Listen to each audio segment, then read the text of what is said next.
Hello everyone, welcome to make it easy platform. जैसे कि आप सभी को पता है, हम SJVNL के PYQ यूज़ कर रहे थे।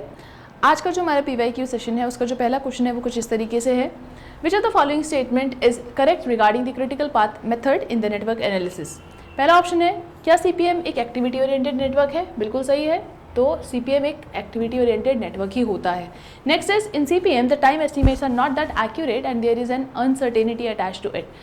बिल्कुल सही बात नहीं, यहाँ पे लिखा है नॉट दैट एक्यूरेट, जबकि CPM वाला जो टाइम एस्टिमेट आता है वो कंपेरेटिवली एक्यूरेट होता है compare to that of the other methods. तो ये स्टेटमेंट मेरी क्या हो जाती है? गलत हो जाती है। तो इस पर्टिकुलर उसके हिसाब से option A is the answer for this question. ठीक है, next question is, in the context of active earth pressure which of the following assumption is correct regarding the Rankine's theory. अगर आपने रैंकाइन थ्योरी पढ़ी होगी soil में, तो आपको पता होगा कि उसमें सॉइल मास को इनफाइनाइट एज्यूम किया जाता है, homogeneous, dry and cohesionless assume किया जाता है। The ground surface is plane which may be horizontal और इंक्लाइन। तो ये दोनों ही ऑप्शन मेरे क्या हैं? सही हैं। तो as per the question option C is the answer for this question. Next is, in the context of chemical composition of Portland cement, match the following oxide to its composition. तो अगर आप cement की बात करेंगे तो ingredients याद करने का जो शॉर्टकट होता है वो होता है ली सकिम सा। That means Li for lime, that means CaO in formula terms, S for silica which is SiO2, A for alumina which is Al2O3, C for gyp, basically ये आपका कैल्शियम सल्फेट है which is represented in the form of CaSO4, I is iron oxide Fe2O3, M is for magnesia which is MgO, and then comes S for sulphur and A for alkalis. तो class, ये जो particular मैंने यहाँ पे formula wise ये लिखा है, ये डिक्रीजिंग ऑर्डर में है। मतलब सबसे ज़्यादा यहाँ पे लाइम का कंटेंट होगा और सबसे कम आपका एल्कलाइज का कंटेंट यहाँ पे रहने वाला है। लेकिन उसने यहाँ से जो ऑक्साइड्स दी हैं MgO, कैल्शियम और सिलिका ही दी हैं, है ना। आप इनके टर्म्स में भी लगा सकते हैं। सबसे ज़्यादा देखिए किसका है, 65%। मैंने अभी बोला सबसे ज़्यादा लाइम का कंटेंट होगा, तो लाइम CO के फॉर्म में है, तो फर्स्ट का क्या हो जाएगा मेरे पास? 3 हो जाएगा। सेकेंड का मेरे पास क्या हो जाता है? फर्स्ट हो जाता है, क्योंकि मैग्नीशिया देखिए इन दोनों से कम है ना सबसे, तो जो सबसे कम वाली वैल्यू होगी वो मैग्नीशिया की हो जाएगी, तो सेकंड का 1 हो जाता है, और थर्ड का मेरे पास क्या हो जाता है? सिलिका का 2 हो जाता है। तो 3 1 2 जिसके पास भी है वो मेरा आंसर। तो option A is the answer for this question. Next question is, which of the following instrument is use for चैनिंग। देखिए चैनिंग के लिए रेंजिंग रॉड भी लगती है, प्लम बॉब भी लगता है, चैन और टेप भी लगता है। अब आप बोलेंगे मैम प्लम बॉब कहाँ लग रहा है? जब स्लोपी लैंड का सर्वे करना होता है, स्लोपी लैंड में अगर आप चैनिंग करोगे, ठीक है ना, तो वहाँ पे आपको प्लम बॉब की ज़रूरत पड़ती है, ठीक है ना। तो चैनिंग में प्लम बॉब भी यूज़ होता है। तो option D is the answer. Next is, which of the following is a symbol of alite. देखिए बोक्स कंपाउंड से फॉर्मल क्वेश्चन है। बोक कंपाउंड जो होता है वहाँ से ये क्वेश्चन है आपके लिए। बोक कंपाउंड क्या क्या होते हैं? C3A, C4AF, C3S and C2S। ये 4 बोक कंपाउंड होते हैं। This stands for celite, this for ferrite, this is for alite and last but not the least belite. ठीक है ना, तो ये इस तरीके से इनके नाम होते हैं। उसने हमसे एलाइट का पूछा है, alite is for C3S which is tricalcium silicate. So A is the answer. Next is, which of the following is the MKS unit of viscosity. देखिए SI यूनिट की अगर मैं बात करूं, dynamic viscosity which is represented by mu, वो होती है Newton second पर मीटर स्क्वायर। वहीं अगर आप MKS में देखेंगे, इस डायनेमिक विस्कोसिटी की जो वैल्यू रहती है वो रहती है kgf, kilogram force second upon metre square. तो जहाँ पे भी आपको ये वैल्यू मिले वो आंसर हो जाएगा। मुझे ऑप्शन बी में दिख रहा है, तो option B is the answer. ठीक है, next is the revenue chain is. अब देखिए आपने अलग अलग चेन पढ़ी होगी, जैसे कि इंजीनियर्स चेन, सर्वेयर्स चेन, और ये again revenue chain. Engineer chain आपकी 100 फीट लंबी और 100 लिंक्स कैरी करती है। सर्वेयर चेन आपकी 66 फीट एंड 100 लिंक्स कैरी करती है। रेवेन्यू चेन जो होती है आपकी वो 33 फीट की होती है और 16 लिंक्स कैरी करती है। तो option C is the answer for this question. इसी के पैरेलल एक और क्वेश्चन पूछा जाता है, revenue chain is used for, it is used for cadastral surveys. Cadastral surveys जो होते हैं उनके लिए आप लोग रेवेन्यू चेन यूज करते हैं। अब कैडेस्ट्रल सर्वे भी बच्चों को नहीं पता होगा तो उनके लिए मैं बता दूं, ये ऐसे सर्वेज होते हैं जो प्रॉपर्टी लाइन को मार्क करने का काम कर रहे हैं। बाउंड्री जैसे आप बनाते हैं, प्रॉपर्टी लाइन मार्केशन, डिमार्केशन, तो आपका वो जो सर्वेज होते हैं वो कैडेस्ट्रल सर्वे होते हैं और वो रेवेन्यू चेन से ही आपके किया जाता है। और अगेन अगर आप टेप यूज कर रहे हो तो you will go with the invar tape, ठीक है ना, कौन सी, invar tape. Next is, so option C is the answer for this question. Side wise क्या आ सकते हैं वो भी बता दिया। Next is, in the context of pile foundation based on the function and use, piles are classified into, again these are classified into anchor and better, so both A and B are the answer, ठीक है। next is, अब देखिए, in the context of flood peak area relationship, Dickens formula is given by which of the following equation। अभी जो Dickens formula है ना, इसके साथ साथ दो चार फॉर्मूले और आपको देखने हैं, कौन से, राइवीज देख लेना, जार्वीज देख लेना और साथ साथ इंग्लिश भी देख लेना। ये सारे फॉर्मूले देख के जाना क्योंकि इनसे for sure discharge area relationship आते ही आते हैं, ठीक है ना। तो यहाँ डिकन्स के हिसाब से option C is the answer. Clear है इतनी चीज। Next question is, which of the following is the characteristics of lime. तो lime possess good plasticity and easy to work with, बिल्कुल सही। Lime stiffens easily and is resistant to moisture, बिल्कुल सही। So both A and B are the answer for this question, so option C is the answer. Next is, as per IS 456/2000, the minimum number of longitudinal bar provided in the column shall be। देखिए rectangular column के लिए जो minimum number of बार होती हैं वो होती हैं 4, ठीक है ना। इसी के साथ वो ऐसा भी पूछ सकता है कि अगर आपका कॉलम सर्कुलर हो, देखो इसने पिछली बार पूछा है, आप पूछ सकता है कि सर्कुलर कॉलम हो, सर्कुलर कॉलम के केस में 6 number of bar codal provisions minimum कहते हैं, ठीक है ना। तो इस पर्टिकुलर क्वेश्चन का जो आंसर है वो है 4, लेकिन इन केस अगर आ जाए सर्कुलर बार तो आपका आंसर क्या हो जाएगा, 6, मतलब सर्कुलर कॉलम के लिए 6।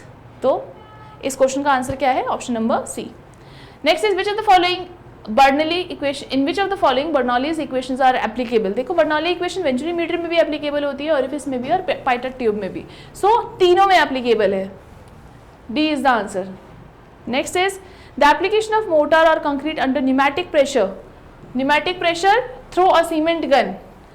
तो प्रेशराइज जब फ्लो हो रहा है ना मसाले का अंदर से, तो इस प्रोसेस को बोलते हैं गनिटिंग। क्या बोलते हैं, गनिटिंग, ठीक है। अब इसी के भाई एक और ग्राउटिंग भी है, वो जब हम रेगुलर क्लास पढ़ेंगे तो उसमें भी देखेंगे।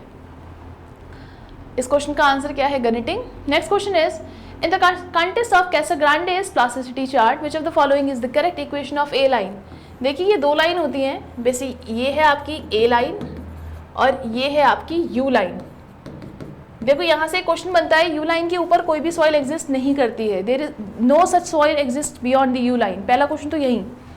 एक इक्वेशन देखो, क्वेश्चन यहाँ पे दिया हुआ है, इक्वेशन ए लाइन की जो इक्वेशन होती है वो होती है 0.73 WL-20, ये इक्वेशन होती है ए लाइन की। ए लाइन कर क्या रहा है, ये बेसिकली इनऑर्गेनिक सेल्स को इनऑर्गेनिक क्ले से अलग कर रहा है, ठीक है ना। अगर अब आप बोलोगे अलग कैसे कर रहा है, आप IP की वैल्यू निकालेंगे which is equal to WL minus WP। IP is the plasticity index, WL is the liquid limit and WP is the plasticity limit. तो आपको पता होगा ना, ये plasticity index is equal to WL minus WP होता है। तो plasticity index निकालिए आप अपना, अगर आपके इस IP की वैल्यू इस ए लाइन के IP की वैल्यू से, ये भी IP ही है, अगर आपके वैल्यू IP की वैल्यू इस ए लाइन के IP की वैल्यू से कम आ रही है तो आप इस पोर्शन में लाई कर रहे हैं। अगर आपके IP की वैल्यू इस ए लाइन के IP की वैल्यू से ज़्यादा आ रही है तो आप इस एरिया में एग्जिस्ट कर रहे हैं। यहाँ आपकी इनऑर्गेनिक क्लेज रहेंगी, नीचे आपकी इनऑर्गेनिक सिल्स रहती हैं, तो बेसिकली मार्केशन दे रही है लाइन, ठीक है ना, सेपरेट करने का। तो ये क्वेश्चन आ सकते हैं। तो एज पर अभी तो उसने इक्वेशन ही पूछी है, तो option C is the answer for this question, ठीक है। Next question is, in the context of unified soil classification system, USCS system के हिसाब से, which of the following is the group symbol of clayey sand. देखो आप सभी को पता होगा,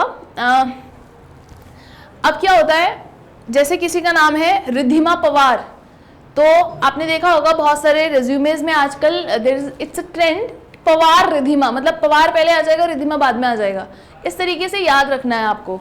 तो यहाँ पे क्या बोला है, क्लेई सैंड बोला है ना, तो मतलब क्लेई उसकी कास्ट है, वो बाद में आएगी, और सैंड उसका प्राइमरी नेम है जो पहले आने वाला है, ऐसे आपको याद रखना है।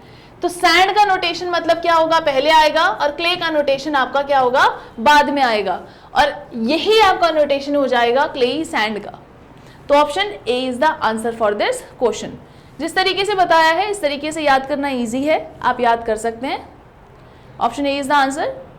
Next is which of the following is the correct equation of the GVF, gradually varied flow की इक्वेशन पूछी है। देखिए, in terms of V, where dH by dx is the slope of the free water surface, IP is the bed slope, IE is the slope of energy line, and H is the depth of flow. तो gradually varied flow की आपने जो ये एक equation ऐसे आपने उससे भी पढ़ी होगी, यहाँ पे की नोटेशंस इन्होंने अलग दी हुई हैं, कुछ इस तरीके से पढ़ी है आपने घर में अपनी किताबों में, ठीक है ना। तो ये जो S0 है यही तो है बेड स्लोप आपका, ये जो SF है यही तो है स्लोप ऑफ एनर्जी लाइन। तो यही नोटेशन तो इन्होंने बस बता रखा है आपको नोटेशन, क्योंकि वहाँ पे बहुत बच्चा ऐसा आता है जिसने नोटेशन याद ही नहीं किए होते, वो नोटेशन चेंज होते हैं, उसका कॉन्सेप्ट चेंज हो जाते हैं, है ना। तो ये इस पर्टिकुलर उसके हिसाब से जो हमारा आंसर हो जाता है वो क्या हो जाता है, C, IB minus IE upon 1 minus B square upon GH। तो C is the answer for this question. ये इक्वेशन होती है GVF की, आजकल बहुत पूछ रहा है, it is very very important, आजकल हर एग्जाम इसके पीछे पड़ा है भाई। कोई ये देखो नोटेशन चेंज करके दे रहा है, कोई इस नोटेशन के साथ दे रहा है, कोई कुछ भी दे रहा है, तो इसको थोड़ा पकड़ के चलिए, ठीक है। Next is dash is applicable when the pressure forces are alone predominant in addition to the inertial force. देखो इनमें से कौन सा लॉ एप्लीकेबल होता है, जब pressure forces are alone predominant, मतलब किसके साथ, in addition to the inertial force. क्या हमने ऐसा कुछ पढ़ा है कभी, inertial force upon pressure force, क्या ये यूलर नंबर के बराबर नहीं होते हैं, ऐसा कुछ पढ़ा है ना हमने। तो अगेन तो कौन सा मॉडल लॉ हो जाएगा, यूलर मॉडल लॉ इसका आंसर हो जाएगा, ठीक है। Option C is the answer. Next is soundness test of lime is done using which of the following. तो बहुत सिंपल है, साउंडनेस टेस्ट आंख बंद करके ली शटालियर अपराटस, लेकिन अगर साउंडनेस की जगह स्पेसिफिक ग्रेविटी आ जाए ना तो ली शटालियर तो होगा लेकिन अपराटस नहीं होगा। उस केस में क्या होता है, ली शटालियर्स flask. So this Lee Chatelier flask is used to measure the specific gravity, whereas Lee Chatelier apparatus is used to measure the soundness of the particular your cement. ठीक है ना, soundness मतलब क्या होता है, no volume change, unsoundness मतलब volume change, ठीक है। Next is activities that must be completed immediately prior to the start of another activity. मतलब this is your primary activity I would say, and this activity is supposed to get started. This is activity number 2. तो वो बोल रहा है वो activities that must be completed immediately prior to the start of the another activity, वो खत्म हो जाए दूसरे एक्टिविटी के स्टार्ट होने से पहले, उन एक्टिविटीज को क्या कहा जाता है। तो ये देखिए, अगर मैं इसको 1 और इसको 2 बोल रही हूँ, इसके स्टार्ट होने से पहले ये खत्म हो जानी चाहिए। तो क्या ये एक्टिविटी इस एक्टिविटी की प्रीडिसेसर नहीं है, ये सक्सेसर है, और ये क्या हो जाएगी, ये प्रीडिसेसर है। तो predecessor activities should get completed before the start of successor activities. So option B is the answer for this question, predecessor, ठीक है। So again next question, the softening point of bitumen can be determined through the use of. अभी थोड़े दिनों पहले हमने short video में भी बताया था, जो सॉफ्टनिंग पॉइंट होता है वो रिंग एंड बॉल अपराटस से आप लोग देखते हैं विटामिन का, ठीक है। तो ये is the answer. This is the last question for today. So we'll come with different PYQs again in front of you, and हमारा लाइव बैच आ रहा है मंडे से, जो SJVNL के आप MCQs देखेंगे 11:30 से 12:30 बजे तक ये आपकी क्लास हो रहेगी। तो डू ज्वाइन, एंड आपके जो भी कमेंट्स होंगे, क्वेरीज होंगे, उसको डेफिनेटली लिया जाएगा। इन केस हम इंस्टेंट रिप्लाई नहीं कर पाए तो हम डेफिनेटली उसको बाद में ज़रूर रिप्लाई करेंगे। Thanks for coming to our online platform. Thank you.